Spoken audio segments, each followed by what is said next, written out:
And Utah eventually get it out. That was Noonan. Plays it towards the logo at center ice. Pond tries to pass it over. Oh, picked off by Wyatt. But it's picked off by Wyatt. He skates in, makes a move. He scores!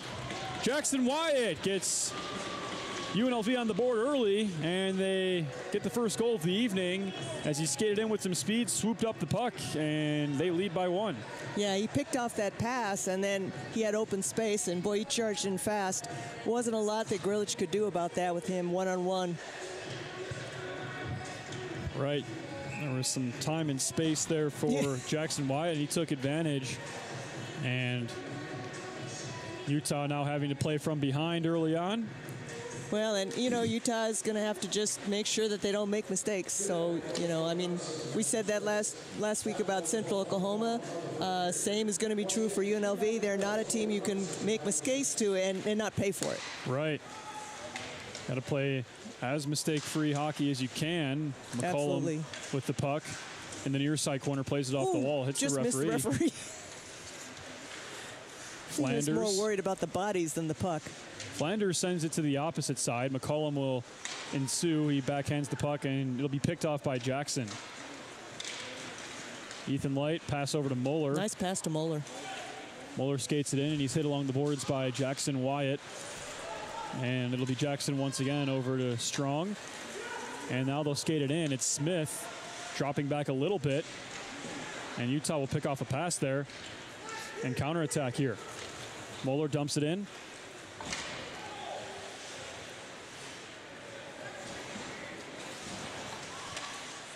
And UNLV will start from their own side. Long pass is off the mark, and it will go for icing.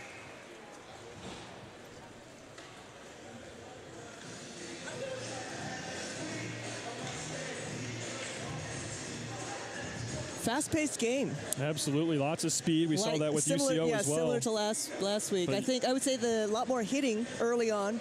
I don't think UCO's game was quite so much to like just, you know, be that quite as physical. More of a team that would rather burn you on their speed than physicality. UCO. They definitely had some speedster. Although you know, these guys are no snails either. No, I mean, this is a team that's actually ranked higher than UCO. UCO, of course, the defending WCHL champion, and UNLV on their back for this year's championship. And with those games at hand, if UNLV can win them, they have a good chance of taking that championship away from the defending champs, as Utah has it. Utah has every right to break that up as well. They are very much so. Could be a reason UNLV doesn't win it this year. As they'll skate it in, Falik has some room, shot, and it's a glove save by Grlic. It hit his glove and bounced behind the net. Noonan plays that off the boards over to Donovan. Donovan tries to backhand it out, but Falik keeps it in, and Utah will have to try and get it out again. Now Donovan's got some room. Donovan does get it out, gets it over to Landon Kusik, hits his skate, and they will dump and chase. He gets the job done. And UNLV will skate it back the other way. Demizio across the blue line. Pass over to Gallant, and he backhands one. Petusov down low there. Sends a pass in, and nice defense there from Utah to break that up. Looked like that was Jackson. Pond skates it in. Tries to get over to Garrett Jackson, sticked away. Jackson point to point. A wrister, it's just off the mark. Mazzillo. Pass intercepted by Pond for Utah. Pond near side corner, and Gallant will pick him off. And now UNLV will skate it out. Grlic will play it over to Carter. And now it'll be Pond. He has a pass that hits the shin guard of Burke. Now it'll be McCollum over to Wyatt. Wyatt skates it in, has some room, and goes opposite, go behind the net, sends it towards the front. It eventually slides all the way to the near side. And now it'll be Gibney with some speed and some space. Makes a nice move. And just at the last moment, the stick of McCollum gets in the way and breaks up the play, but nonetheless a good chance for Gibney and Utah. Johnson tries to dump it in, and he Gibney deflected that, but UNLV will attack anyways. It'll be Burke in the near side corner. Point pass to Wyatt. Stick handles. Burke has it again. Burke, point pass to Wyatt, wrists one, and that's a good save by Grolick. And so Utah last weekend handed Central Oklahoma its first conference loss, and Utah is looking to do that in back-to-back weekends, as UNLV, as I mentioned earlier, has not lost a conference game. That would be a nice way to end the home season. It would, as beating a team like Central Oklahoma and then UNLV is very good. Utah, and throughout the years, like we said, they've played very close games. They have not beaten them since they've been in the WCHL yet, but very, very close games every time. I mean, very close. Last year they were so close, had the lead for a while, and even down there in Nevada earlier this year, they had the lead for a good portion of that game. And they're right on their tails. Utah's a team that they want to be the UNLV of this conference in the next couple of years. They start to build depth and skill. Pavlicek comes out to play that puck, and he's hit by Atlanta Kusick. Looks like it was incidental contact. Don't see a penalty for goaltending interference. Utah will dump it in and change. And Utah's had some chances here. I think what's missing is just being able to maintain possession in the opposite zone a little bit more. That would really help, and then they would be able to get some more shots on goal. Yeah, they have looked good in some stints, in the offensive zone, but just the extended time hasn't been there quite yet. Still plenty of game to go. They skated in, a good shot. Grolick, nice rebound. Save. Oh my goodness, what a save by Grolick on the rebound. UNLV was right there in the low slot, and they had a shot off the rebound immediately, and they made a good save. There's a big hit behind the play from Dylan Dix. Michael backhand pass over to Richards. He'll skate after it as the puck goes in the zone. Barry is down there. He doesn't have a stick. He just played the body there on Richards. UNLV breaks it out, but Richards keeps it in. Good job by him. Donovan to skate after it. Has Gephardt in the slot. Opts the pass to Richards, who was covered, and now UNLV will skate it out. Nice Felix poke check there by Music to get that puck out of the zone. It's Mazzillo. Tried to play through the legs of Gephardt, but he got a piece of it, so it ended up going back towards Pavlicek. Music dumps it in. Mazzillo there for UNLV. Gephardt gets a stick on him there. Light has some space. Sends it down low. What a tip there by Moeller. That's the right idea. Oh, Moeller skated right in, right. That's a really great eyes there from Ethan Light to see that Moeller was there. That's a really smart play from Ethan Light. I can't emphasize that enough. Light was basically covered, and he makes the nice kind of half shot, half pass and try to get Moeller to tip it in. Good chance there for the Utes. A shot is thrown in front of Pavlicek, and he sticks it away. It's McCullum now for the Rebels. He dumps it in. Noonan to skate after it for Utah, and Nevada, Las Vegas will get a change. Moeller dumps it in. Hits the stick of Wyatt, and Pavlicek will opt to cover it up as there were some Utes coming into the area. So this was a good shift. They put a lot of pressure actually on UNLV in their zone, and they just need to keep that up. One of the things that we talked about last week against UCO, I think Utah's success was they never let the UCO ever catch its breath or get kind of like organize itself and put together an organized charge. And I think that was the key to their success last weekend. Right, and I'm kind of seeing a similar thing here tonight. UNLV has had some extended stints in the Utah zone, as here comes Erdis. Oh, nice pass over to Landon Kusick. Landon Kusick saves it in. Backhand pass to Erdis. Backhand shot. Oh, what a save! Oh, my goodness. Pavlicek makes a big save as Utah was encroaching there, but back to the I saw 3 chances by Utah. Pavlicek was just scrambling around. It was a terrific save at the end. It was, but back to finish it, to cap off that previous point, that goal that UNLV got was kind of just a breakdown in the Utah defense. It was kind of in transition in a way, right? The player skates in with speed and finds the time and space. It wasn't like they were setting up a shot, right? So well, and part of the reason he had the space is he intercepted that pass, so that caught Utah kind of off guard. So, I feel like Utah's been doing a good job preventing UNLV from really, truly getting set in the way they'd like to get set in the offensive zone. But UNLV, comparatively to UCO, isn't a team that scores as many goals. There's a shot deflected wide. They actually score almost 20 goals less than UCO. So that puck is deflected into the UNLV zone. And right, and we talked about the penalty kill before, right? I mean, they are not. It's not like they're trying to outscore the other team 3-1 like UCO. Right, it's a team that plays good defense. There's a shot, it's deflected wide. They don't give up as many goals as UCO does, just comparatively for last weekend's opponent. But just like that, the first period is over as quickly as it started. And boy, do we have a barn burner here in Salt Lake City. Pretty balanced game. It has been so far. I agree. It's been a good performance from both squads earlier on today, or this evening, I should say. But currently, UNLV holds a 1-goal lead over the Utes. But we have plenty of hockey to be played in game 1 of this series. So both teams head to the locker room. We'll take a break here on the broadcast. We'll be back with more hockey here from the SLC Sports Complex between Nevada, Las Vegas, and Utah. The score is UNLV 1, Utah 0.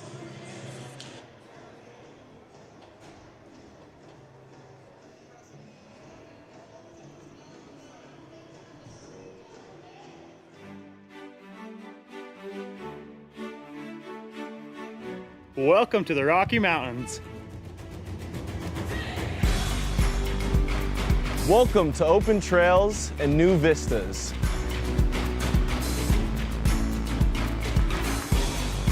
Welcome to stunning Red Rock.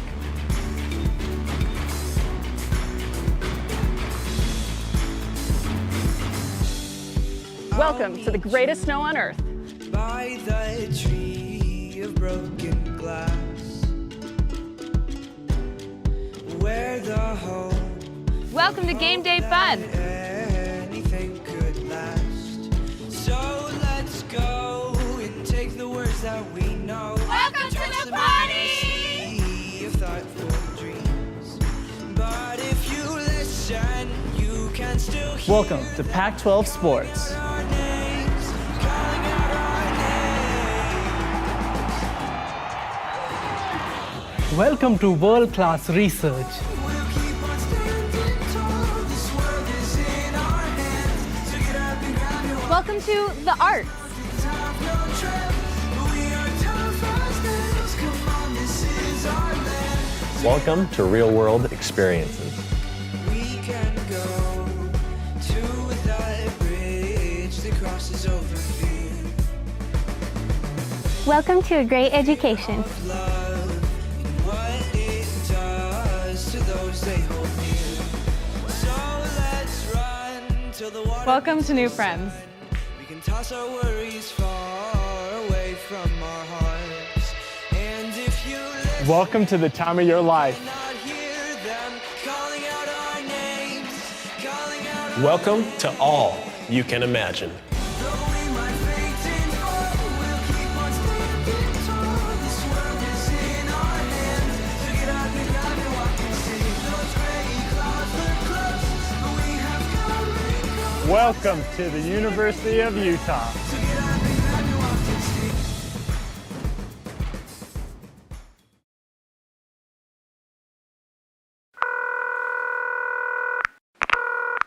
Thanks for calling the Salt Lake Visitor Center. If you have any questions, please leave a message and we'll get back to you. Hello! I tell you what, I'm just going to put you on speaker. All right, a little about me. I'm a bit of a phenomenal skier, so I want to take my family on a vacay, which is short for vacation. Hope you don't mind the abbreviations. I'm just short of time today, so I need to sort of hurry things along. Just a few simple questions for you. They call Salt Lake Ski City, but you do ski in the mountains, right? I'm just picturing myself skiing down the sidewalk there next to the shops. Knowing my luck, I'll do one of my big flips and end up in the traffic. So I don't want that to be the case. Look, I've got to go. You're really keeping me here. Although I will say, I'm going to see your Utah Jazz play a basketball game. And I've heard there's a couple of Australians in the team. So here's my question. Are they causing you any trouble? I just had a thought. The average snowfall near Salt Lake is 500 inches. If I was to utilise all of that to build a giant snow person, would that be majestic or a bit scary? Oh, hey, listen, just quietly. I'm a big family guy. You know that, I've told you that. But after a few days with them, I'm going to need a drink. That's legal, right? I hear Utah has the youngest population of any state. So if I was to head down to one of your hot rockin' clubs or a social event, would there be a youth person in there that might be able to explain Snapchat to me? My kids just won't do it. Now, I've heard there's a bit of a Sharks versus Jets rivalry between the skiers and the snowboarders. And if I made that movie, would you watch it? Ooh, when was your last Yeti sighting? Are you getting all this, by the way? I'm assuming you can rewind. The Utah state bird is a California gull. I mean, even you've got to admit that is confusing. I guess that's more of a statement than a question, but still I thought I'd bring it up. Now, your Ski City Super Pass, I take it that's part of the Marvel Universe. If I get that, will people call me the Winter Soldier Man? I really wish you could see this. All right, well, this will be costing me, so I better go. Thanks for everything. Bye.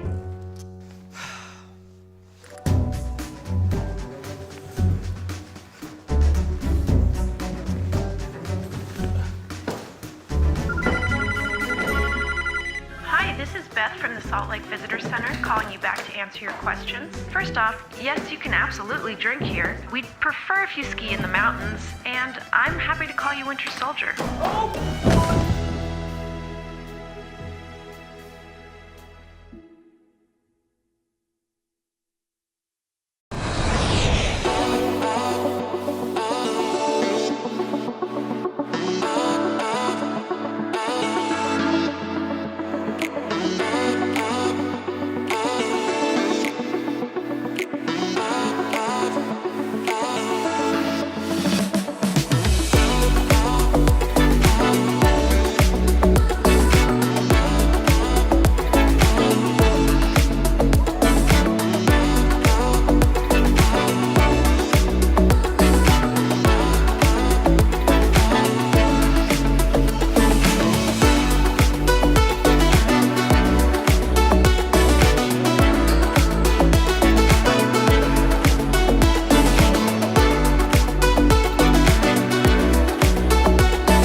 My name is Marguerite Van Komen, and I'm a snowbird ski patrolman. My dog's name is Frank. What a good boy, huh? What a good boy you are. I start every morning waking up and having breakfast with the dog, and then we finish every day having dinner together, but everything in the middle changes. We train them using their own instincts, so instead of hunt for dinner, they're hunting for humans. A lot of thought goes into choosing these dogs. Number one, they've got to be able to handle the cold. Number two, they got to be pretty hardy. And three, we're looking for very high drive dogs. The dog that is gonna chew your sofa up at home, we want that dog. The people, the mountain at Snowbird, it's just special. And everything you want to do is here in Salt Lake. Get off the plane, grab your gear from the luggage cart, and within 30 to 45 minutes, you're up here and skiing on snow. You know, Salt Lake is super unique. We have 4 full seasons. So you can come up, ski all morning till the snow gets a little too smushy, and then you go and hit 18 at the golf course at the bottom of the mouth, and then you can go out for a wonderful dinner and see theater. It's amazing how much you can fit into your day. And not only do we have everything that you want to do, but we have great people to do it with. Everyone wants to be outdoors, happy, and go and play. Every day is different, and I love that. I love showing up to work and going, what is on the plate today? Snowbird is my family, and Salt Lake is my home, and Frank is a great part of that. My name is Marguerite Van Komen. I'm a snowbird ski patrolman, and I am Salt Lake.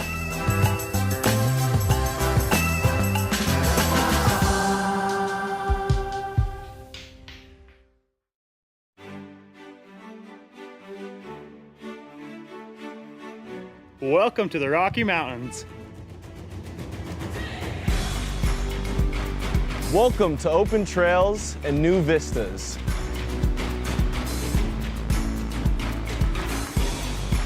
Welcome to stunning Red Rock.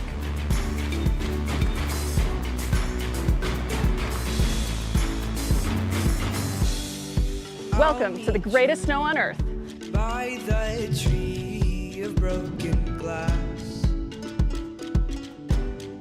where the hope Welcome to Game Day Fun. anything could last. So let's go and take the words that we know. Welcome to the party! Sea of thoughtful dreams. But if you listen, you can still hear Welcome to Pac-12 Sports. our names, calling out our names. Welcome to world-class research. We'll keep on standing tall. This world is in our hands. So get up and grab your Welcome to the arts. top, no trap. We are tough as nails. Come on, this is our land. Welcome to Real World Experiences. We can go to the bridge that crosses over fear. Welcome to a great education. Love and what it does to those they hold near. So let's run till the water. Welcome to new friends. We can toss our worries far away from our hearts. And if you listen, Welcome to the time of your life. not hear them calling out our names, calling out our Welcome to all you can imagine. Though we might faint and fall, we'll keep on standing tall. This world is in our hands. So get up and grab your walk and see. Those gray clouds look close, but we have come and gone. Welcome to the University of Utah. So get up and grab your walk and see.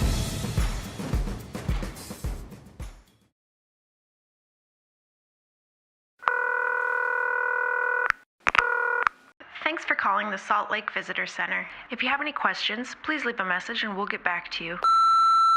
Hello! I tell you what, I'm just going to put you on speaker.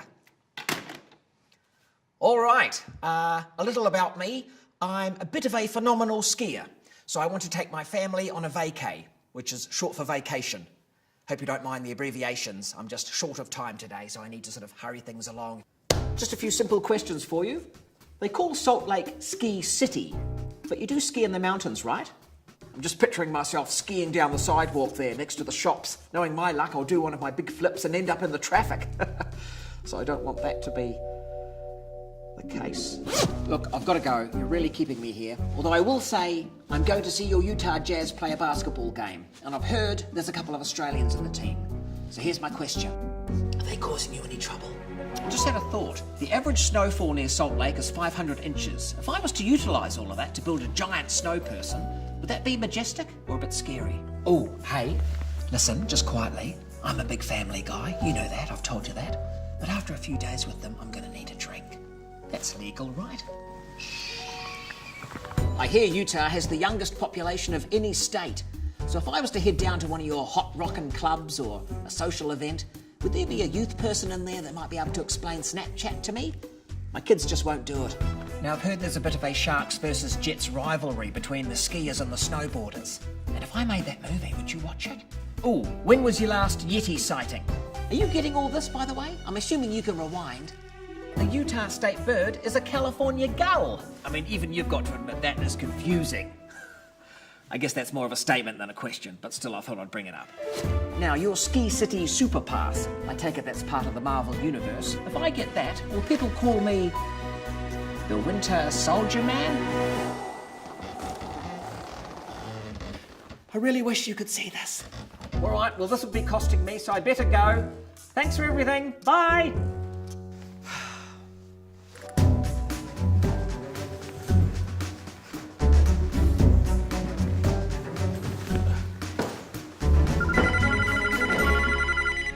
This is Beth from the Salt Lake Visitor Center calling you back to answer your questions. First off, yes, you can absolutely drink here. We'd prefer if you ski in the mountains, and I'm happy to call you Winter Soldier.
Welcome back to the broadcast, ladies and gentlemen. This is Patrick McGann alongside my partner, Anita Tsuchiya. We're getting ready here for the second period of play between, excuse me, Utah and UNLV. UNLV maintaining a 1-goal lead as we start the second period, but very close game nonetheless. And Utah's really done a good job of sticking to UNLV and staying close to them and not letting them get set up. Right, yeah, UNLV not able to really get set up the way they probably would like to. Utah putting good effort forth so far in the first period, but still plenty of time left to get that goal back. Yeah, we still have 2 periods to go. But here comes Gallant. He has some time and space. Gallant skates it in. Good save by Grlic. Rebound, another good save by Grlic. Fantastic 2 saves right there by Grlic. He had no room to make a mistake. He had Gallant right on top of him, and then I didn't see who followed up the rebound, but yeah, those were 2 very huge saves. You can't. It's hard to keep the rebound in when you don't have any defenders there to help take it away. He gives up the rebound, but makes an excellent second save.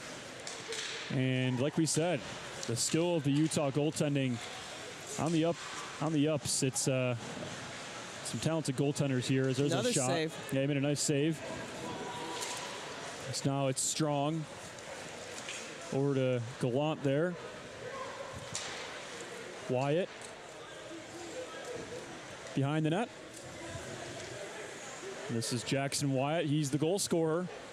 The only goal scorer so far in this game. Flanders skates it in. Flanders with some room. A shot. Pad save by Grlic. And now it will be Donovan. He backhands it forward. Smith will take over for UNLV. McCullum flips the puck up, and that will go out of play.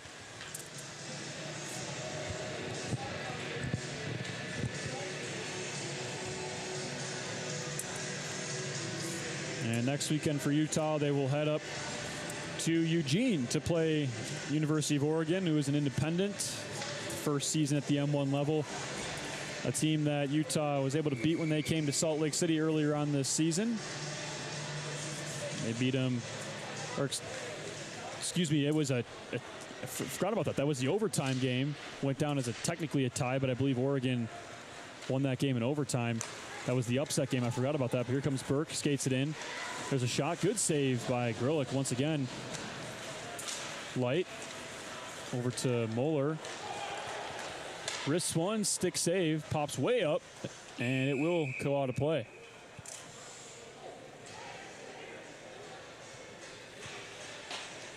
Yeah, Utah has not actually made the trip up to Oregon in a long time. Not since the old D2 days. The original D2 days. So the original Pac-8 days. Yes, so they haven't been up there in a long time. Yeah, because originally Oregon and Utah were both in the Pac-8, and Oregon made the move. Well, Utah became a D1 team, and then Oregon this year became a D1 team. 5 years later than Utah did. But yeah, they were rivals for a long time. 2 really good teams in the Pac-8. Landekusic centers the pass, tried to find Erdis as he had some space there. Johnson was in the area there for UNLV. So now it's Landekusic. Skates it in. And Pavlison will cover it up. And speaking of the Pac-8, that championship is coming up. I lost my notes. Anyway, the championship's coming up. Utah's men's 2. I believe has qualified. I'm 99% sure they're a shoo-in. I can't remember what their ranking exactly. I believe they will be the second-ranked team in the tournament. Washington is number 1. Washington is number 1. Utah will be number 2. And they are currently up in Logan this weekend playing in the Utah Cup for, the pride of Utah. Yeah, Utah supremacy. Here comes Fisher. He skates it in. That's a tournament that has roots here in Salt Lake City when it was the Wasatch Cup. Fisher plays it along the boards. And the puck can't quite skitter out. Johnson keeps it in. Alec Johnson skating it. Point pass, and Mazzillo can't handle it. Moeller puts some pressure on him. Mazzillo sends to the opposite good pressure. side. I think that was good pressure by Utah's defense to cause that little blip there to happen. Gibney, nice move. Wow. Nice move, Gibney. Pass over to Music. He'll skate it all the way, dump that puck in. Light trying to play it back to a teammate. He plays it back to Dix. He dumps it in.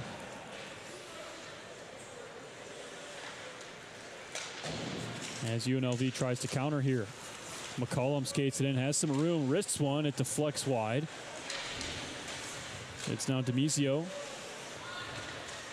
Pass down low to Gallant. Demisio once again skates it with some space. Jackson Wyatt at the point, passes it over to Demisio, and it's off the mark. Utah has some numbers. Gephardt just misplayed the puck there. They'll just have to dump it in.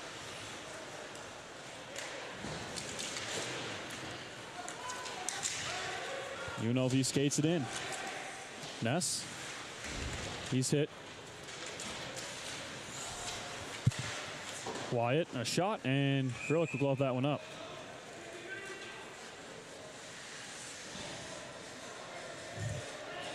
Noonan and Gallant speaking to each other.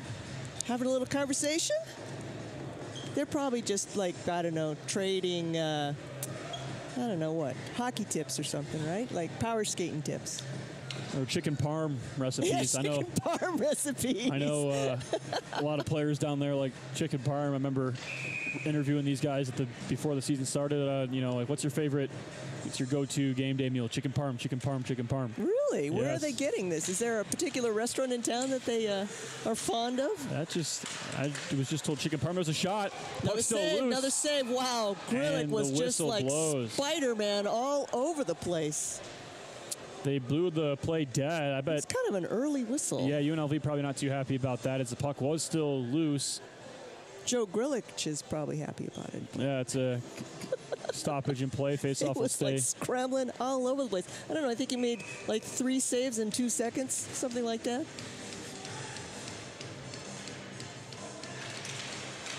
And face-off does make its way out of the zone. UNLV will have to dump it in. That was Barry dumping it in there for UNLV. Carter for Utah. Long pass over to Urtis. I think it got his stick, so no icing. Yeah, I think so. So UNLV will now start it from there on end. Barry once again. He's got Lanakusik poking at his stick there. They send it towards the net. Goes around. Smith wrists one. It's off the mark. Barry once again at the point. Barry, a shot. Rebounds loose. Another not save. covered up. Another save. And eventually Grilic covers it up. UNLV player skated in there at the very end and kind of kicked Grilic's glove. Yeah, that sure looked like a kick to me. That wasn't like, oh, gee, I couldn't stop. And well. we'll have offsetting penalties here. It looks like we have Noonan and also Nicholas Flanders going to the box. Probably offsetting roughings, right? Believe so. The offsetting roughing penalties.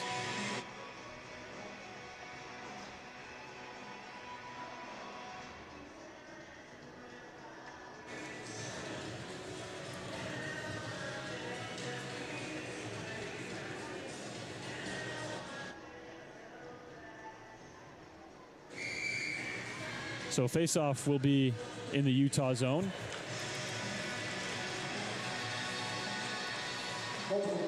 Gibney skates it across the red line. Wrister, stick save. Pavlison, but Utah controls. 4-on-4 hockey. Gibney skating back, spins around, has a man on. Mazzillo for UNLV was on Gibney there.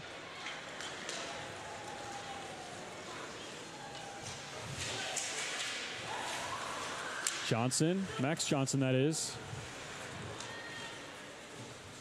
For you, UNLV skates it around, drops it off for Alec Johnson.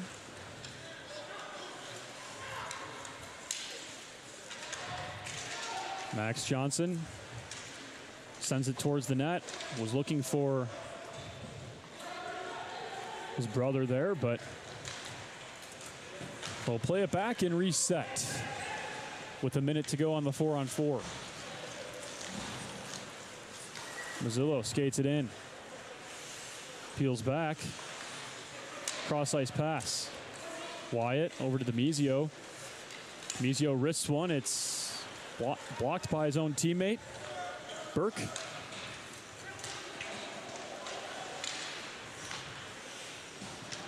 Burke in the neutral zone. Backhands it off the boards. McCollum to chase after it.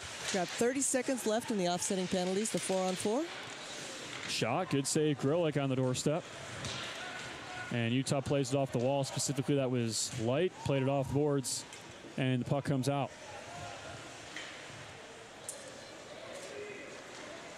Jackson Wyatt sends a pass that was errant, picked up by Light. And now it's Carter. Carter to Light. 4-on-4 penalties expire. Light has a shot, and it's gloved up by Nice Pavlison. shot. Might as well take it if you can get it. Shoots on the goal line there. Sometimes those find their way in. Right, or if the goalie has a little trouble handling it, and we saw that early. Pavlison got hit in the heel of his glove and wasn't able to glove it properly. You only know if you try and shoot. Gebhardt rips one off the draw. Nice quick one by Gebhardt. Deflects wide, however, and was a good setup, though, to get a shot off the draw. Pond now for Utah, over to Noonan, who's recently out of the box after his roughing penalty.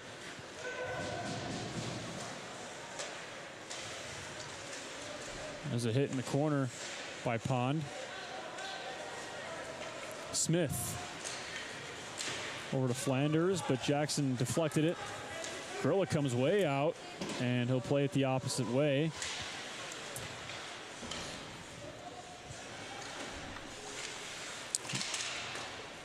Donovan, not too many, I guess you could call them high-grade scoring chances. We had the UNLV goal, but it's really just kind of been back and forth. Right, it's been very scrappy, maybe, I think is the best description, right? A couple of shots here and there, but it's been a really balanced game so far.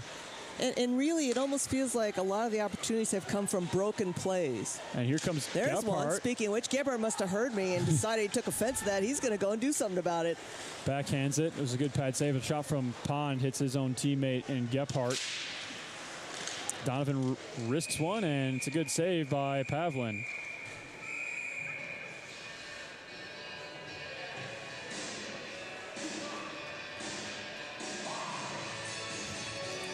And it looks like, oh, that's a 17. That's Cable is my way. I thought, really? Do we only have 11 shots on goal? No, we have 17 shots on goal. UNLV has 24. I got this Cable like hanging right in front of the scoreboard.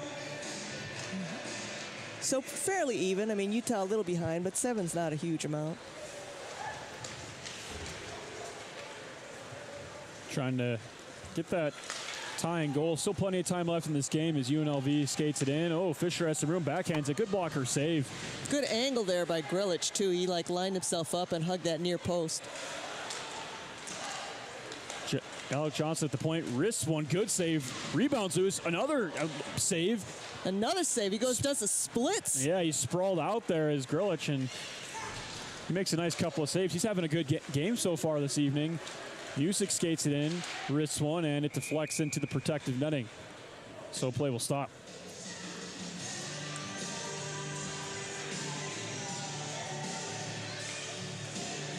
So Utah gets a change. Looks like UNLV is also going to do the same. See Ethan Light on your screen. He's having a good season. He's a young player. Of course, having a very good season. His older brother Wyatt on the team as well. Unfortunately out due to a bad injury he took in the fall semester, but Wyatt played here for a couple of years, and he's a great player. So there's a shot on the doorstop, and Gibney almost had himself a goal there. It's a good save, and play will be stopped.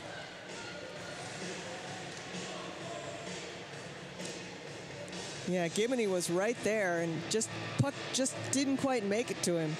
And you're not kidding, Ethan Light right now, he's leading the Utes in points and in goals scored. So he's got 25 points, 15 of those are goals.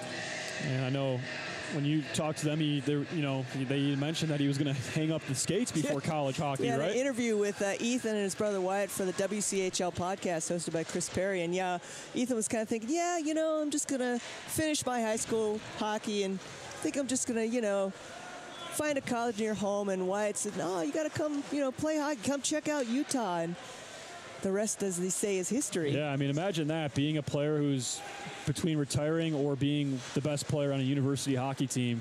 What a skilled player, and obviously the Utes happy he didn't hang him up. Right.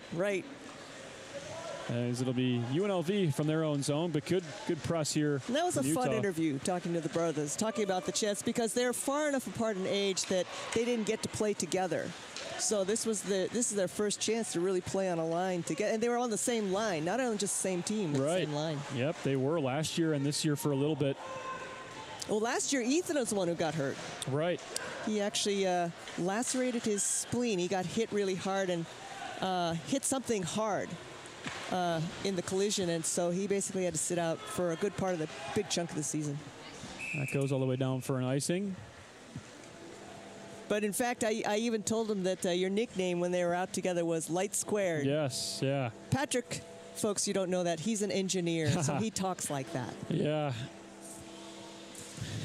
It's painful. Brings up some painful memories. But Patrick would do his calculus homework here at the broadcast booth in between periods. And don't miss those days. But puck is pit along the boards, and there's a scrum.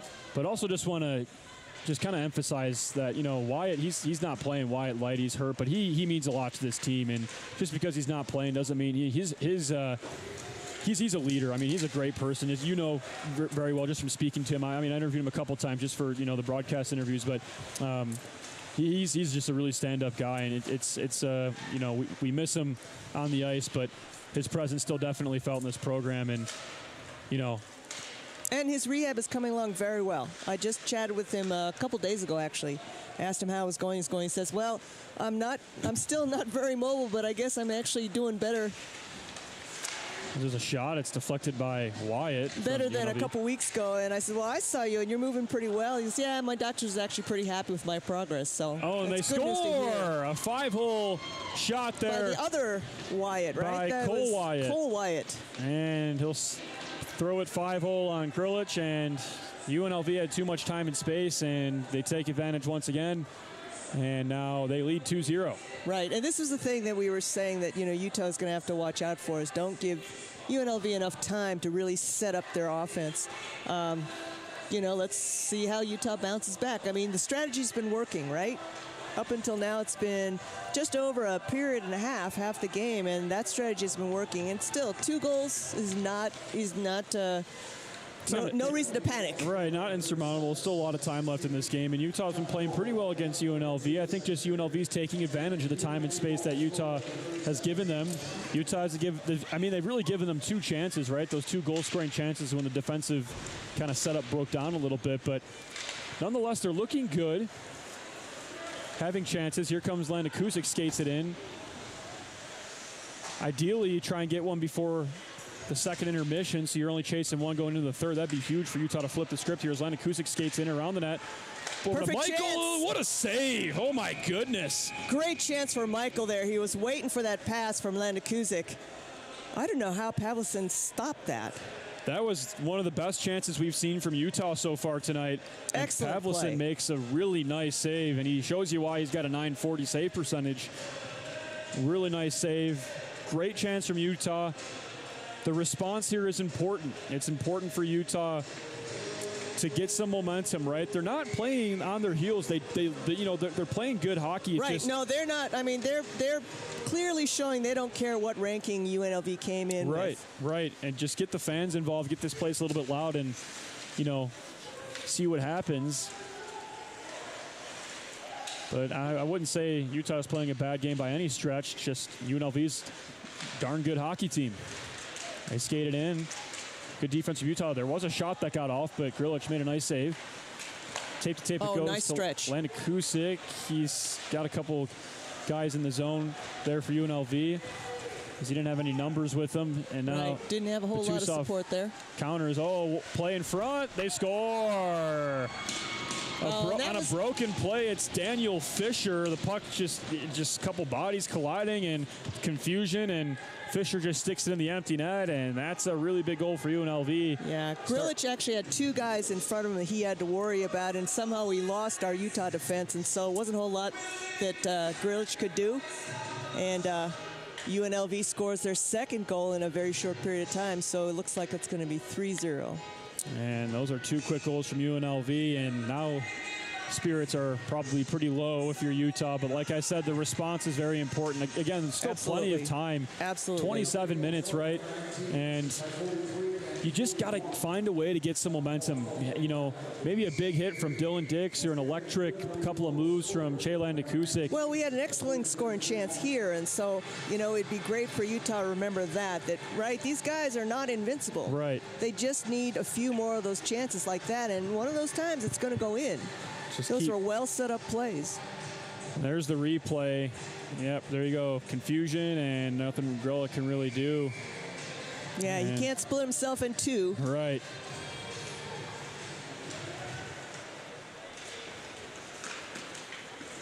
So here comes Demizio. He skates it in, has some room, makes a couple of moves. He's pushed off by Dix. He forces him to the outside.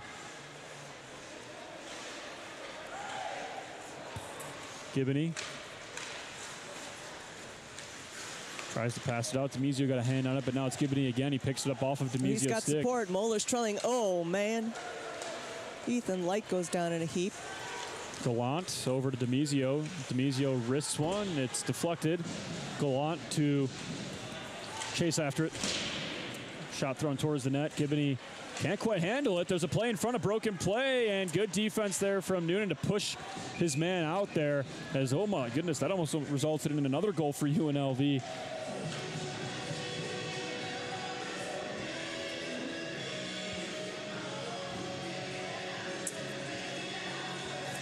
Yeah, so there's some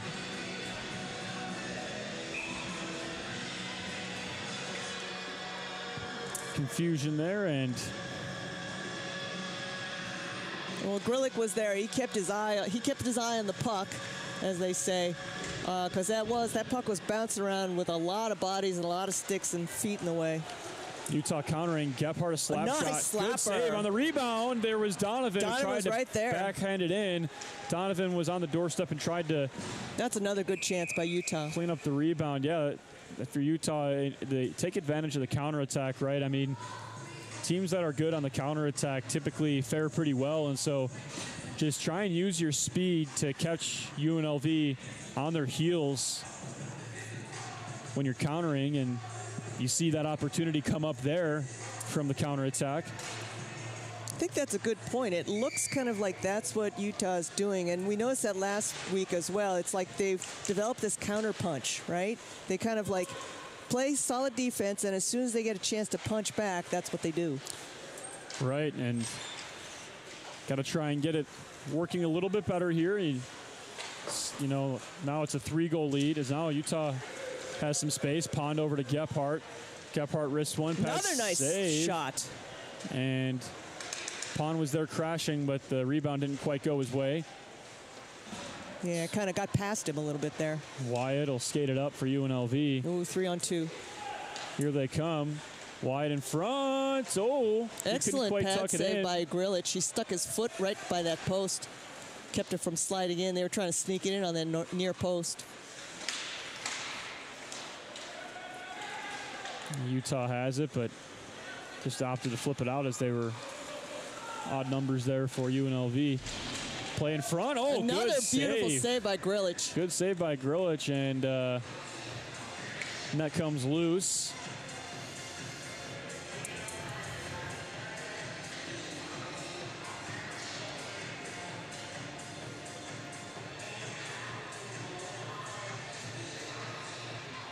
I think Joseph's going to be pulling out the cold pack tonight after the game. He's not just having to defend himself against pucks. He's got people crashing into him, and then he's crashing into the net. He's going to be a little. I think he's going to be a little bruised. And those nets aren't light either. No, they're not light. About 50 pounds. They're heavy. There's a shot. Dix just plays it out the other way. Clear. Erdis has it now. Passes it over to Lanakusik. That's picked off by Smith, and here's Flanders the other way. Flanders skates it in. Tries to pass it to Wyatt, but it's picked off by Michael. Lanakusik skates it in, has some room. Plays it over to Erdis. Oh, he bats it out of the air, but it's wide. So Utah tries to set up. Michael behind the net. Ooh, Michael's setting up for the deflection. And the puck will roll its way out. Carter will skate after it.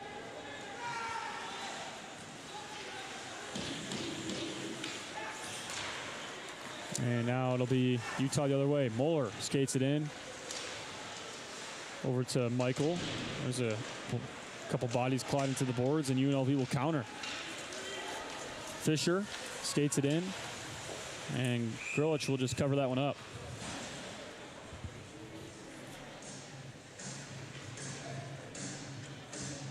Wow, 3 minutes, 36 seconds left in this period. And it's been non-stop action.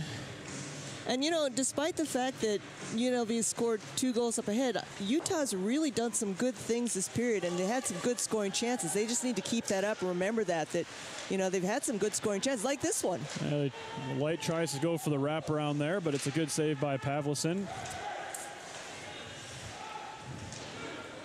Puck's dumped in. And I think that's going to be the important thing, is to go back into, at the end of this period, back in the locker room, and realize that they had some really good chances, and they just need to keep on doing that. Petusev drops it off for Felig. Felig skates it in. He's got Fisher there. Fisher has the puck in the corner for UNLV. Point pass to Johnson. Fisher dumps it in. Noonan skates after it. He's got a man on his back. It's Felig, and he hits Noonan pretty hard into the boards, and Noonan's slow to get up. And we've got a delayed penalty coming up. A delayed penalty might be another boarding call against UNLV. They took one of those earlier in the game. It's Gibney. Skates it up. And, of course, Grilich is already on the bench. And Utah will go to the power play. See what the call is from the officials. I'd assume it's a boarding call. Oh, there's some conversation, actually. Interesting. Let's see what comes out of this. What do you think? Double minor? Maybe not as simple as a minor. Maybe a double minor or a 5-minute major. It will be a 5-minute major, hitting from behind. And both captains Dylan Dix and Captain Hunter Mazzillo talking to the officiating staff. If you ask me, the first boarding call was worse, I think. Yeah. But still, nonetheless, anytime a player goes headfirst into the boards, it's a dangerous play, so it's a penalty. But it will be a 5-minute major. Huge chance for Utah to get one back here. I think what's interesting and good for Utah is there's a break in between, which means they get a chance to regroup, come back out, and still have 2.5 minutes. Right, literally half the power play. So you get half of it here, and it's like a free timeout, a free 15-minute, I'm sorry, what is our intermission free? 15-minute timeout. Getting one here before the break would be huge for Utah. Right. Really huge. But and UNLV, of course, as a major, it's all you can eat. Here comes Wyatt. Jackson Wyatt skates in. UNLV has numbers. They skated in, and it's a good save by Nice Grilich. save. But as you said, Patrick, if they can get one in before the buzzer, that would be a huge, excellent motivator and momentum builder for Utah. We just need to see Utah get set up here on the power play, and as you see, they start to slow it down and set it up. Rister from Lanakusik is padded wide by Pavlicin. Pond tries to play it to Lanakusik, but it deflects up and off of Lenzen's stick and up and out of play.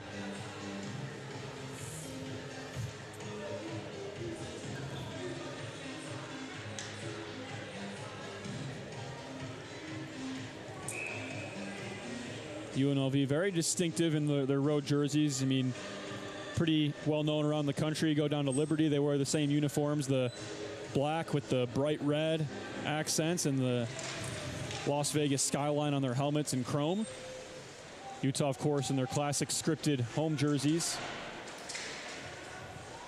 Puck played around there, up to Muller. Utah sets up. Good looks here for them. Gephardt a shot, and it's saved by Pavlicin.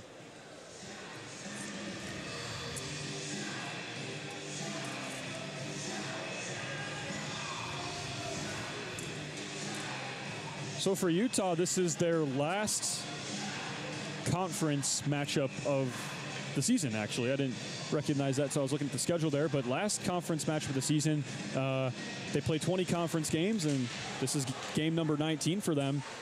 So going out with a bang would be certainly good momentum to build off of. But as we know pretty well, Anita, this is a team that is fighting for its playoff lives. These are playoff games at this point, right? Right. Must-win games. Right. Well, in a way they all are, but now they really are. Right, right. Now, like, they really are. And it's because, right, we are right on the bubble.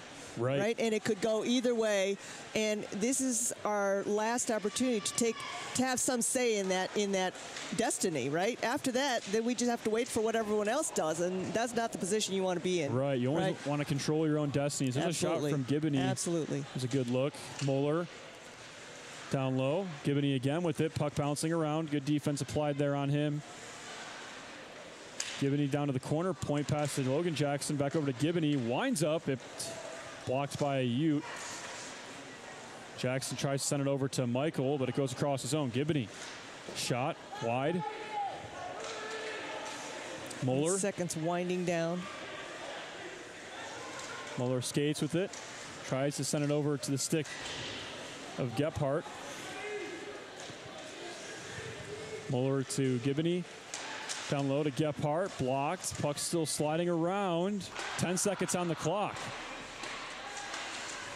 Grilich pounding his stick on the ice, trying to let his team know that the clock is winding down. And that will do it for the second period. Utah will have the other half of that 5-minute major for the beginning of the third period with 2 minutes and 28 seconds left on that major penalty. But UNLV opens it up a little bit more here. They add 2 more tallies to the score sheet. They lead 3-0 in a game that it looks closer than it kind of is right now. Right, and you know, I think it's kind of deceptive, the score too, because I actually think Utah is actually playing better in the second period than they did the first. They actually had better quality scoring chances in the second period. It's just the scoreboard doesn't actually reflect that. Right, right. And I think they need to keep doing that, and it's going to pay off. But, you know, I'm sure that, you know, Coach Morgan Feeney has his strategy and his whiteboard ready. I'm sure it'll be lots of conversation going in to the third period as we take our second break of the evening here in Salt Lake City. UNLV leading Utah 3-0. We'll be back with more hockey here from the SLC Sports Complex for the third period to play.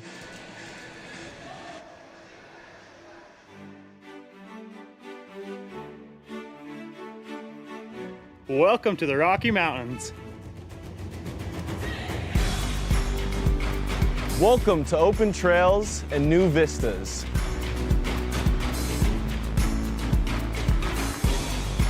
Welcome to stunning Red Rock.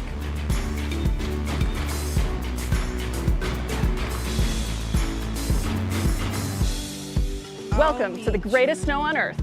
By the tree of broken glass,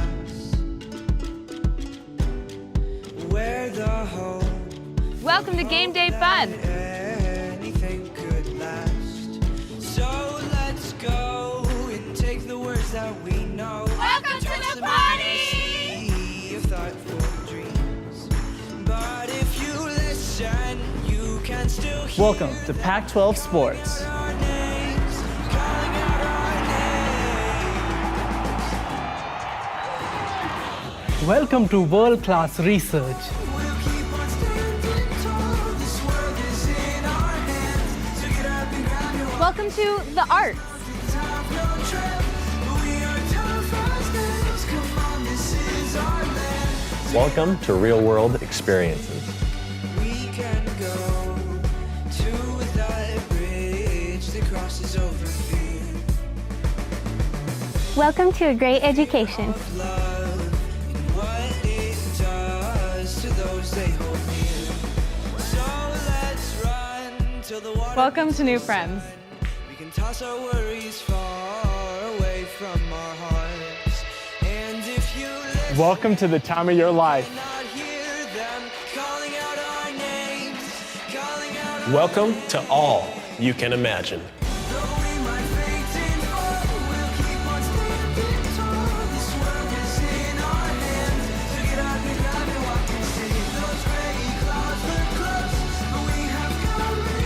Welcome to the University of Utah.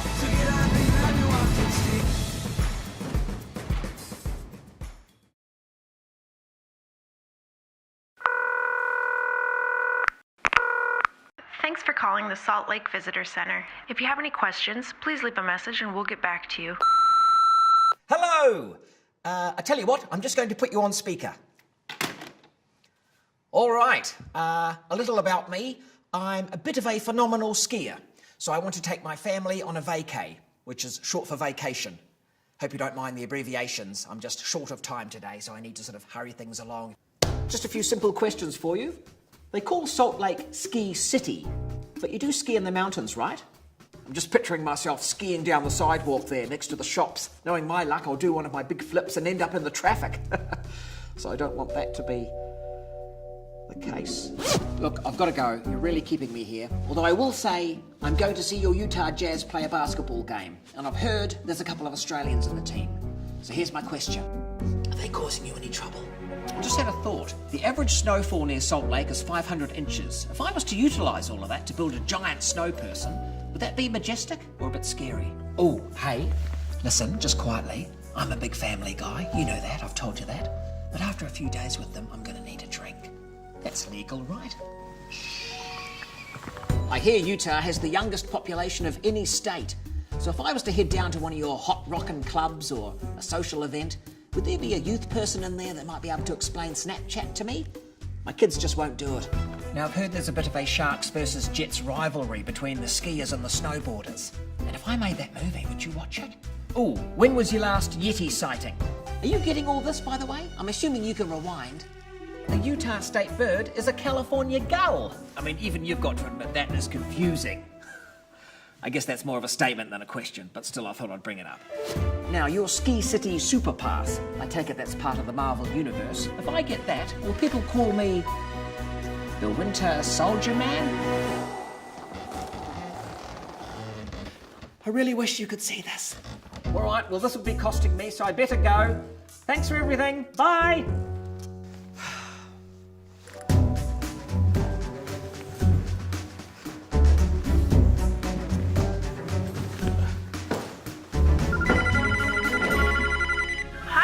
Beth from the Salt Lake Visitor Center calling you back to answer your questions. First off, yes, you can absolutely drink here. We'd prefer if you ski in the mountains, and I'm happy to call you Winter Soldier.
My name is Marguerite Van Komen, and I'm a snowbird ski patrolman. My dog's name is Frank. What a good boy, huh? What a good boy you are. I start every morning waking up and having breakfast with the dog, and then we finish every day having dinner together, but everything in the middle changes. We train them using their own instincts, so instead of hunt for dinner, they're hunting for humans. A lot of thought goes into choosing these dogs. Number one, they've got to be able to handle the cold. Number two, they got to be pretty hardy. And three, we're looking for very high drive dogs. The dog that is gonna chew your sofa up at home, we want that dog. The people, the mountain at Snowbird, it's just special. And everything you want to do is here in Salt Lake.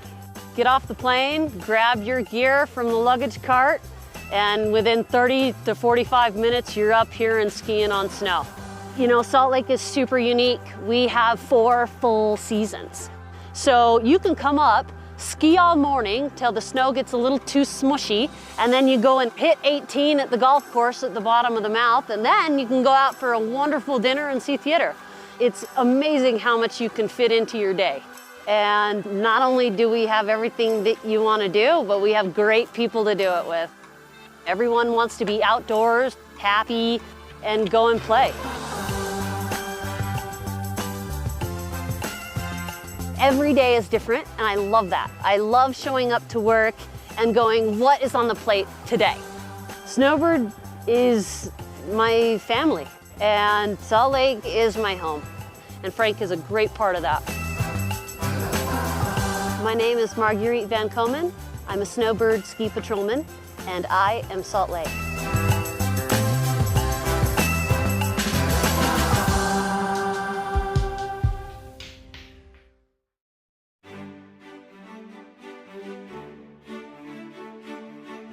Welcome to the Rocky Mountains. Welcome to open trails and new vistas.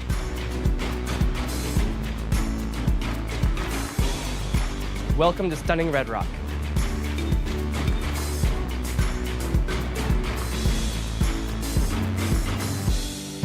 Welcome to the greatest snow on earth. By the tree of broken glass, where the home Welcome to Game Day Fun. anything could last. So let's go and take the words that we know. Welcome to the party! Sea of thoughtful dreams. But if you listen, you can still hear Welcome to Pac-12 Sports. our names, calling out our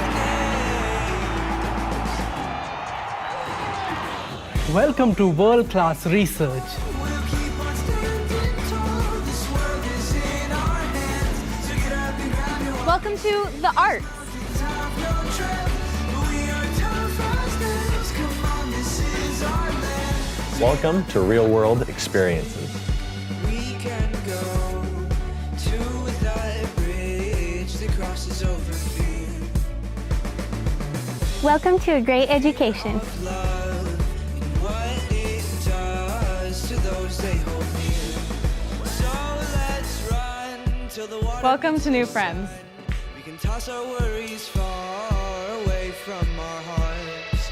And if you listen, Welcome to the time of your life. not hear them calling out our names, calling out our Welcome to all you can imagine. Though we might faint and fall, we'll keep on standing tall. This world is in our hands. So get up and grab your walk and see. Those gray clouds look close, but we have come and gone. Welcome to the University of Utah. So get up and grab your walk and see.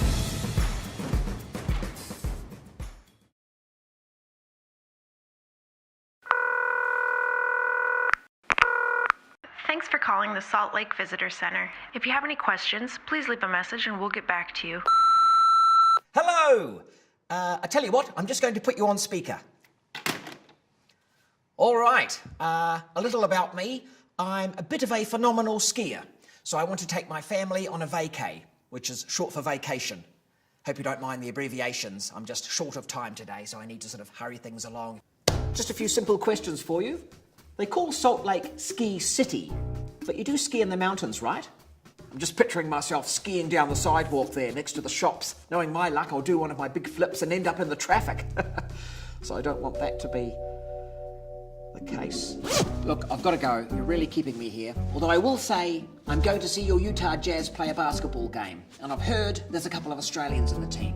So here's my question. Are they causing you any trouble? I just had a thought. The average snowfall near Salt Lake is 500 inches. If I was to utilise all of that to build a giant snow person, would that be majestic or a bit scary? Oh, hey, listen, just quietly. I'm a big family guy. You know that. I've told you that. But after a few days with them, I'm going to need a drink. That's legal, right? I hear Utah has the youngest population of any state. So if I was to head down to one of your hot rockin' clubs or a social event, would there be a youth person in there that might be able to explain Snapchat to me? My kids just won't do it. Now, I've heard there's a bit of a Sharks versus Jets rivalry between the skiers and the snowboarders. And if I made that movie, would you watch it? Ooh, when was your last Yeti sighting? Are you getting all this, by the way? I'm assuming you can rewind. The Utah state bird is a California gull. I mean, even you've got to admit that is confusing. I guess that's more of a statement than a question, but still I thought I'd bring it up. Now, your Ski City Super Pass, I take it that's part of the Marvel Universe. If I get that, will people call me the Winter Soldier Man? I really wish you could see this. All right, well, this would be costing me, so I better go. Thanks for everything. Bye.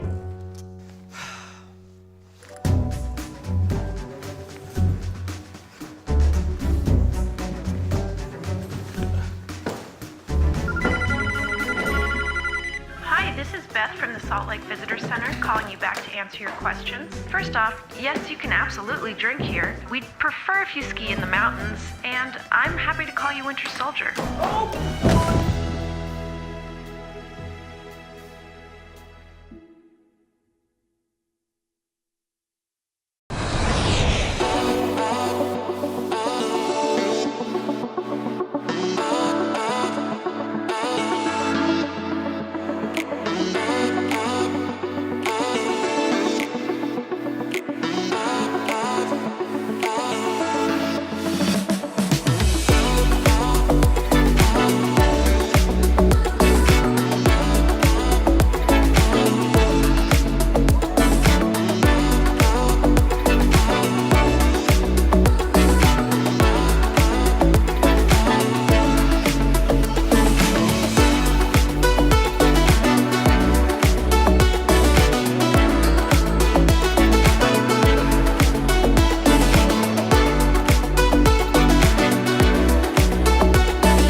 Well,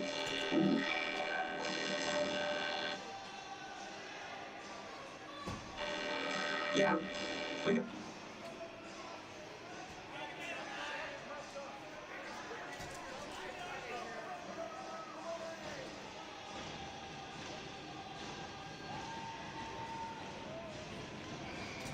No, it's still doing it, still doing it. We got some reverb going on, like an echo chamber.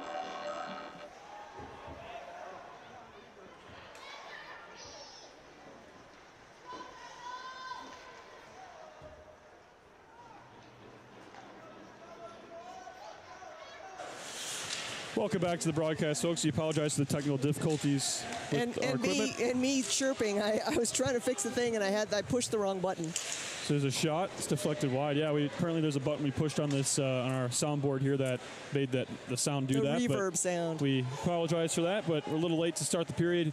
Utah on a power play for the next 2 minutes, and UNLV will clear that puck out. And that puck's played by Grilich there, over to Urtis. Utah with some work to do.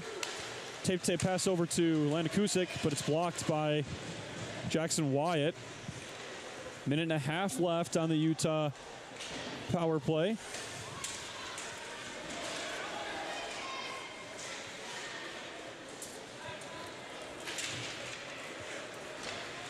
Quinn dumps it out for UNLV. And The Utes will start things off from their own end and try and set up one last rush here and get some extended zone time with a minute to go on this man advantage. She forgot to turn the graphics on. Now we apologize for the couple of difficulties you've had, but should have the scoreboard up. And We have 50 seconds left in this power play for Utah on this 5-minute major. it's Logan Jackson skates it in. Oh, a good chance for Utah, but the puck was deflected. It was intended for the stick of Michael. And he was right there waiting for it. He was. Now UNLV's Got a 3-on-2 numbers, but the pass there was errant. So the puck will just go in deep. But Utah will start from their own end. Down to 20 seconds on this power play. One more rush if they can get set up.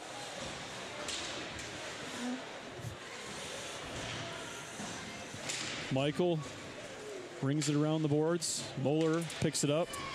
He's hit hard by Gallant. Gallant pushes him off the puck and takes it away. And they will ice it. And just like that, UNLV back to full strength. They kill off the 5-minute major. And that's and that nice 88. pass to Donovan. Donovan has some room. Shoots. Yes! Goal! Yes! Jules Donovan gets Utah on the board. We don't need a man extra. We'll just score 5-on-5. Boy, And- that's a great spark for Utah. And Donovan found some space and just skated right through with his speed. And what an accurate shot. He knocks Donovan, the post. it's like finally about time because he's had so many quality chances this weekend and last weekend as well, and it's like it's finally paid off for him. Let's see two more just like that. Donovan, rings a shot off the post and it goes in. He beats the elusive to this point Landon Pavlison. And now you have the crowd into it. It's loud in here. Yeah, we have a good crowd tonight. We And have a good number of people here wearing their red, their Utah red. you just want to get the crowd involved and you want to get the momentum flowing, and Utah does that, but still an uphill battle here. They have to score 2 more goals.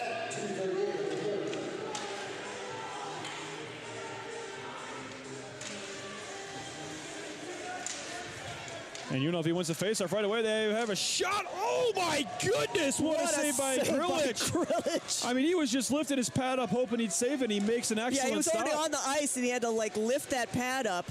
As soon as I saw the UNLV attacker there just kind of taking it back with his own time, I thought he was going to flip it up over the pad, but what a save.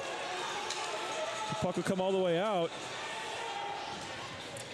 And there is a delayed penalty against Utah.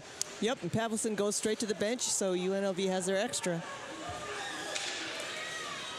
UNLV will skate it into the zone and set up shop. There's an errant pass. It'll go out of the zone. Smith over to Mazzullo. It's Caleb Strong with the puck. Skates it in.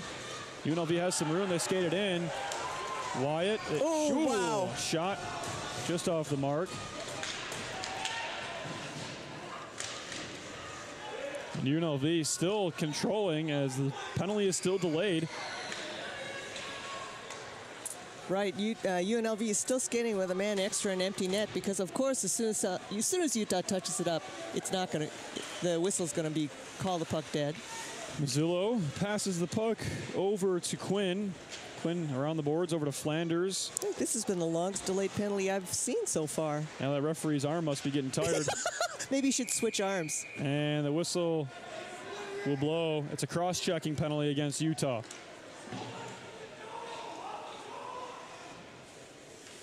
Looks like Dylan Dix, the captain. And he'll sit for 2 minutes.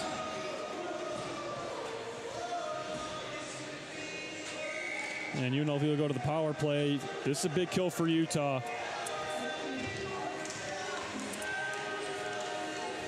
UNLV plays catch at the point there. Barry sends it down low to the goal line. Barry Sends it in Ooh, again. nice poke there by Jackson. Yeah, Jackson does a good job. And that puck goes up and out of play.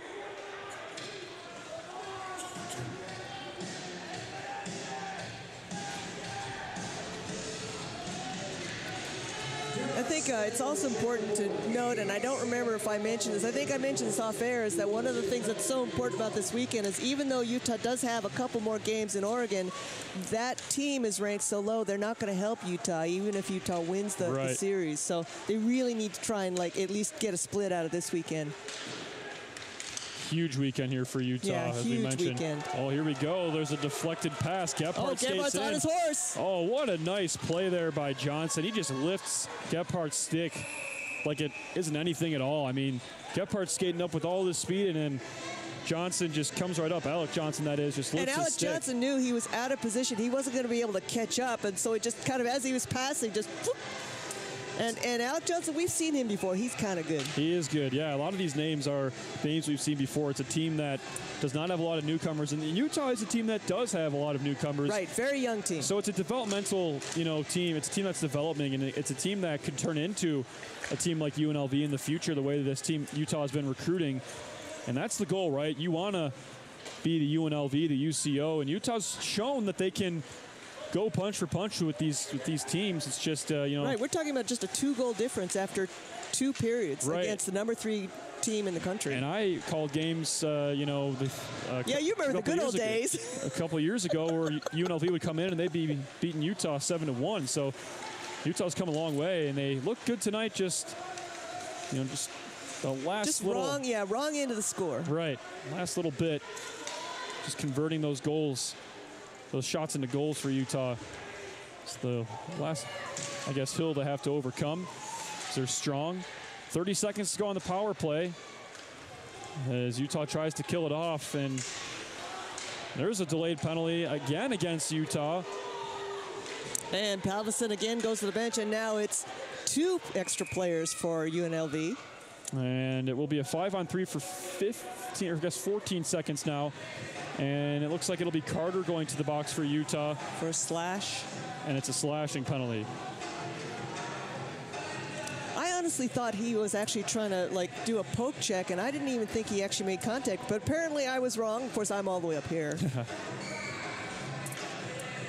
And so UNLV will get a chance to have a small little rush here with a 2-man advantage, and then they'll go to a 5-on-4 for a minute and 45 seconds just about. Faceoff's won there by the Rebels.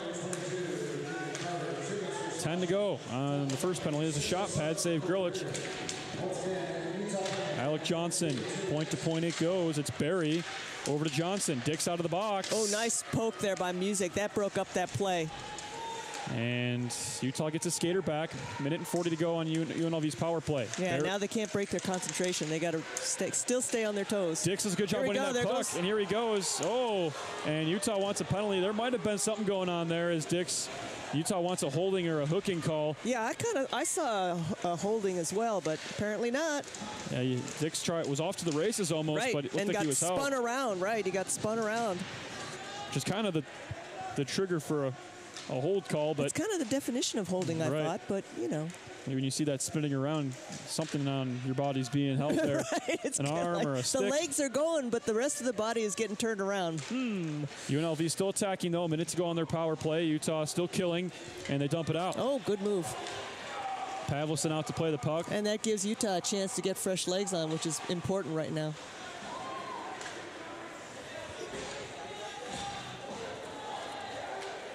McCollum passes it over to his teammate there, Burke. Burke stick handles down toward the near side corner. Strong. Down low to Burke.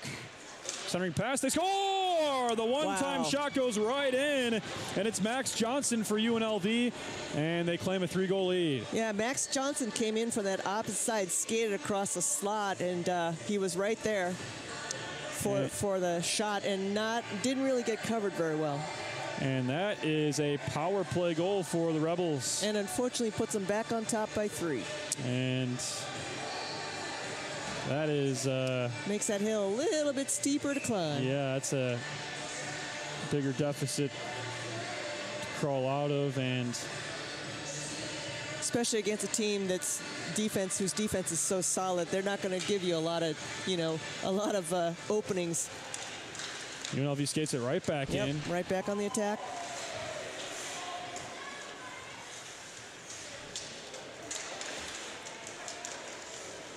And if you're Utah, excuse me, you gotta, the game isn't necessarily out of reach, but you have to get a couple goals here back for that ranking algorithm. Oh, Moeller almost had it. He tried to stop it with his chest and get the puck down in front of his stick, but couldn't quite get that to happen. Daniel Fisher for UNLV skates it in. Puck deflects around a little bit. Now Light has some space and some time. Skates it in. Wrists one. Beautiful shot. Pavelson's going to play it. Wow. And that's the difference right there. I mean, that's a goaltender. A goaltender usually would cover that up, but he plays it immediately. He thought his team had some momentum to get a rush going, and here they come. Felix skates it in. Good defense by, is that Noonan? Noonan, Good defense by Noonan.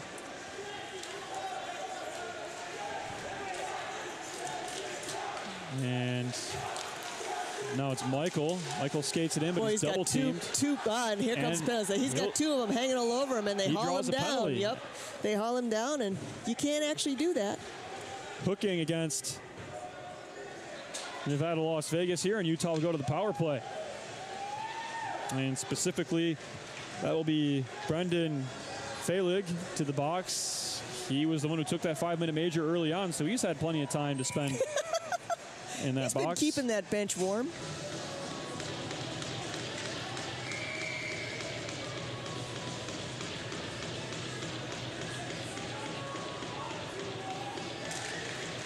Face-off won by Utah, but UNLV takes it over and gets it out.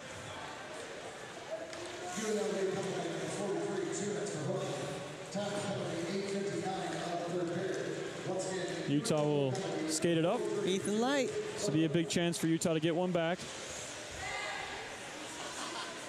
So there's a collision in the corner, and the referee's going to blow the whistle. That was interesting.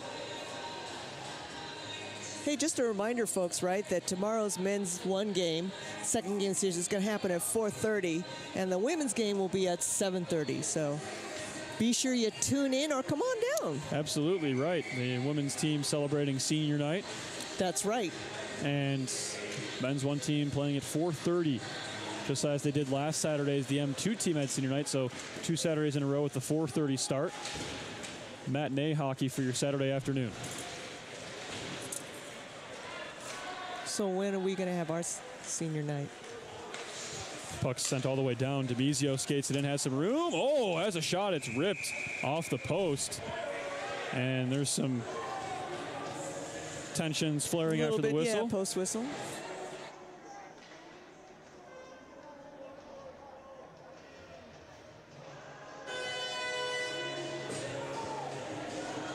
And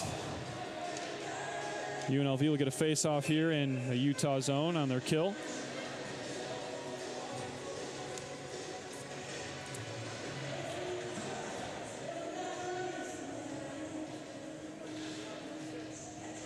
Utah gets a warning there. Referee pointing towards Utah means they get that warning, but Utah won the face-off anyways. Ethan Light starts it from his own side.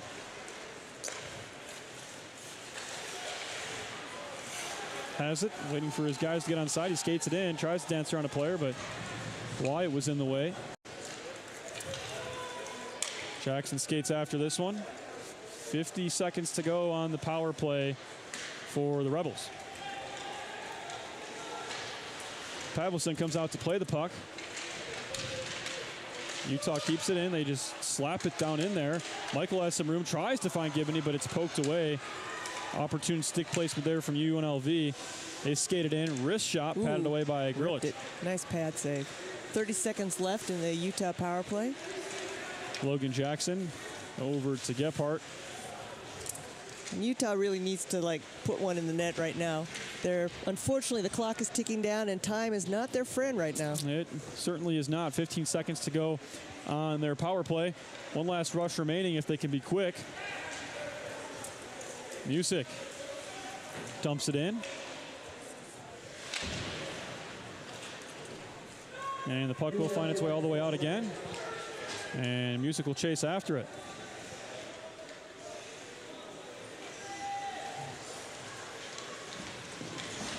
UNLV can't quite keep it in.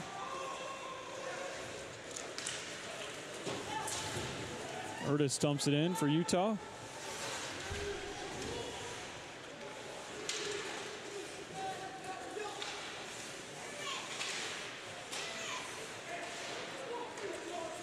Near side corner.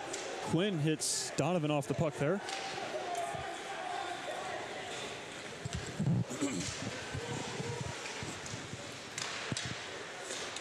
Puck comes all the way out once again. McCollum skates it in. Opts to go behind the net. Sends a pass over to Johnson. Scrum along the boards on the far side. I think it's going to be really important as well for Utah to keep their cool as the clock winds down. Because remember, we have a game tomorrow, yes, right? And tomorrow is a new game, and we need to have everybody here on the ice to play. Right. Don't want to eliminate any. Don't want to take yourself out of the game. Right. Pass over to Gibney. One time. Off the heel of his stick, right. Unfortunately. Off the heel, he didn't get as much on it as he would have hoped. It's Flanders for UNLV, who skates it back the other way. Goes behind the net, has some space, wrists one. It clears all the players and goes wide. Mazzillo a shot. He scores! Wow, from the point. He thought he would just slap one on, and it finds its way in. He was thinking he'd slap one on and somebody would come in and pick off the rebound, but it looks like Grilic got screened, and so Mazzillo gets the 5th goal for UNLV on the board. And he's excited, really excited. He's very excited about it. Wonder if that's a milestone goal. Yeah, I was trying to figure out what his stats are. Maybe it's a career number rather than just a regular season number, or he's just excited that his slap shot found the back of the net. But yeah, I do think he was just expecting there to be a rebound and one of his teammates would pick it up. But, I'm sure he's not going to complain about it actually going in the net. And UNLV takes a bigger lead later on here in the 3rd period. So for Utah at this point, it's play for some momentum and maybe get a couple goals back, but stay level-headed and, grab momentum for tomorrow night's contest, because that one's going to be just as important.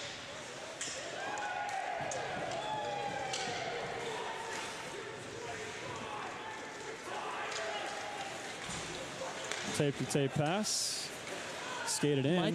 Michael over to the light, has a shot, and it just barely bounces into the glove of Pavlison, who opts to cover it up. Too bad Gebhardt was right there for the rebound, but there just wasn't enough steam on that puck for it to even bounce off. So Gebhardt just scoops it up, and we're down to 6 minutes and 37 seconds. And boy, it's looking tough. Might be time to think about how to regroup and attack tomorrow. UNLV plays it back the other way. I mean, there's a reason these guys are number 3 as well, right? Yeah, we mentioned it. They must have done something right. They are a very good hockey team, and it's not going to be any easy feat beating these Rebels. So for Utah, you kept it close for a couple periods, and the bottom starts to fall out later on here in the 3rd, but have a good chance tomorrow to get these guys back. Well, and I think the important thing, too, is that, Pavlison, he is a good goalie, but we need to get more shots on goal. We're not really challenging him enough with only 30 shots on goal on the scoreboard. So that's going to be, I think, an important thing for tomorrow to consider, is that we just really need to, challenge Pavlison with more shots. You just see the replay there. It goes, that goal for Mazzillo goes 5-hole on Grilic, and I'm sure you'd want to have that one back, but UNLV... Yes, just controlling here. But if you're Utah, I mean, you had a 1-goal loss to these guys on the road, and in previous years you had 1-goal losses, overtime losses, whatever it may be. I mean, you're right there. You can play them well. You just can't afford to make mistakes. And if you're Utah, just tomorrow play mistake-free hockey, and you give yourselves a better chance. And, you know, it's a shame because I thought they really started putting things together in the second period where they had some quality, not just more chances, but quality chances where they were really putting plays together. And that's what I would have liked to see in this third period, them come out and do it again. I think that would have been, you know, been successful. I mean, I'm not saying that they would turn the game completely around, but it would have been more successful. I'm just not seeing that in this third period. Oh, nice stretch pass from Pavlison there. He was looking for maybe an assist. Oh, there's a play in front, and good defense from Light. Does a great job forcing that puck to the corner and not allowing UNLV to get a shot on that play. Donovan, the goal scorer for Utah, skates it in. He goes down in a heap. Oh! And now it'll be Mazzillo the other way. In they come, it's Smith. One-time pass, good save, rebound, Beautiful they save. score! Oh, man. They get the rebound to go in, it's Caleb Strong, and they take a 5-goal lead. Grilich made a fantastic first save, but as a result, there was no way he was in position for the rebound, the shot that came off the rebound on the second. You know, I think after that last goal for Utah, I think that their heart's not there. I just don't think it is. You can see Grillick really upset with himself there. I don't think that's his fault. He doesn't have anything to be said about it. To make that first save, he had to come out of position. And he was, you know, I mean, he would have literally had to split himself in two to slide all the way to the other side and make it in time to cover that angle. Yeah, I mean, the goals piling up here are kind of deflating Utah a little bit. But it's important to emphasize this team played a pretty complete 2 periods against UNLV. But yeah, just Grillich not happy with himself, but not much he can really do. And, you know, guys are able to get a couple of rebounds on him as there's a play through the zone. Out it goes. Here's the replay. As you can see, one save, and then the puck just bounces right back to Strong, and he's able to. And, you know, Grillich almost makes it. He almost makes it, but he just doesn't have his legs under him, so he can't really get into the there's no one position. in front blocking the shot either. I mean, nobody in the area from Utah, but yeah, that kind of makes it tougher. UNLV breaks it out.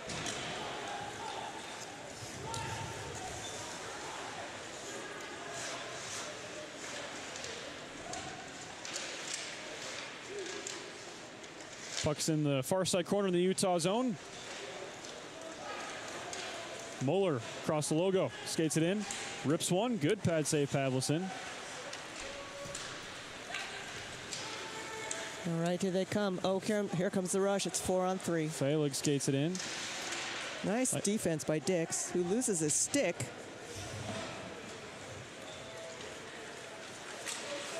Lana Kusick throws one into the zone. 3 minutes to go in regulation time. McCollum over to Felig. Felig's able to skate by Noonan. Puck's in the corner. Brings it behind the net. One-time pass to the slot. It's a really nice pass from Felig. He lifted it up over the Utah player's stick, and he tried to get Batusov there for a shot on goal, but Utah knocks it out.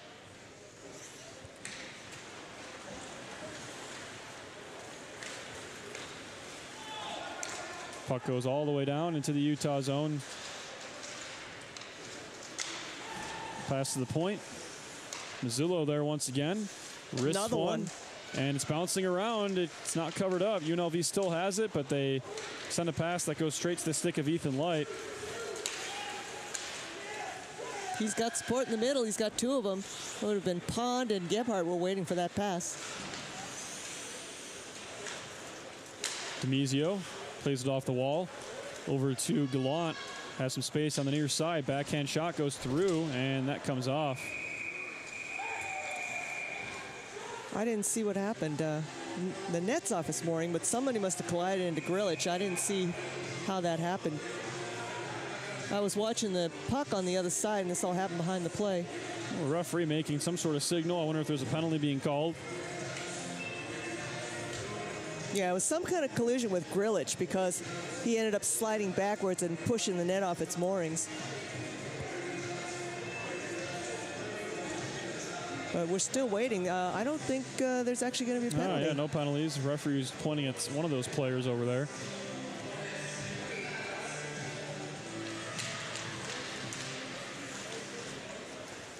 But nonetheless, you have another chance at it tomorrow for Utah, as we mentioned. That game just as big as this one was. Like Anita mentioned as well, splitting would do wonders for Utah in the rankings, right? You can't drop 2, so you need tomorrow now. Tomorrow's a must-win game. Can't emphasize that enough. I would also say, especially because this goal differential that's getting built up right now. Right. But I think Utah's up to the task. I mean, they played very well against UCO. They need to play the way they played Friday night and I guess and Saturday too. I mean, up until the penalties that were took by Utah, but just play the way you played last weekend tomorrow, and I think you have a good chance at, you know, sticking it to these Rebels. Richards skates it in.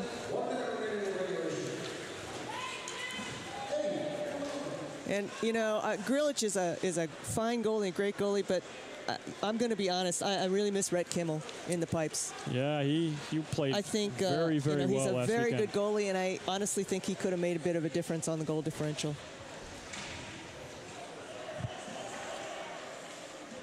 Puck pinned to the far side corner there. It's knocked loose by the stick of Wyatt from UNLV. Another scrum here. Time winding down as UNLV will remain undefeated in conference play through their first game here in Salt Lake City. They are indeed the team to beat in the WCHL right now. They skated in. One-time shot is just very wide. high. Yeah, very high and wide. Yeah, not so wide, but yeah, pretty high. And that looks like it's going to do it. That will end things here in Salt Lake City for game 1 between the Rebels and the Utes. After a little bit of a hectic third period, UNLV lays it on. And yeah, it was that flurry at the end that got us. And they will take a 6-1 victory over Utah in game 1 of the series. But as we mentioned, these two teams back at it again tomorrow. And like we said, very important couple of games, Anita, between both these two schools. Absolutely. And once again, I'm going to remind people, it's going to be the early game tomorrow, 4:30. Be sure to tune in, or like I said, come on down. And then the women will be playing 7:30. It is going to be seniors night. Yes. So hopefully absolutely. not just seniors. Until then, everyone take care. Absolutely right. We thank you for tuning into this game tonight. We'll have M1 hockey tomorrow at 4:30 against UNLV, and W1 hockey for senior night tomorrow evening, as Anita mentioned, against Denver at 7:30. But that's all the time we have left on this broadcast. For our production crew, for Anita Tsuchiya, for myself, Patrick Began, we thank you for tuning in to tonight's contest. UNLV victorious over Utah 6-1. Thank you for tuning in once again. We hope you have a great rest of your night, and we'll see you tomorrow.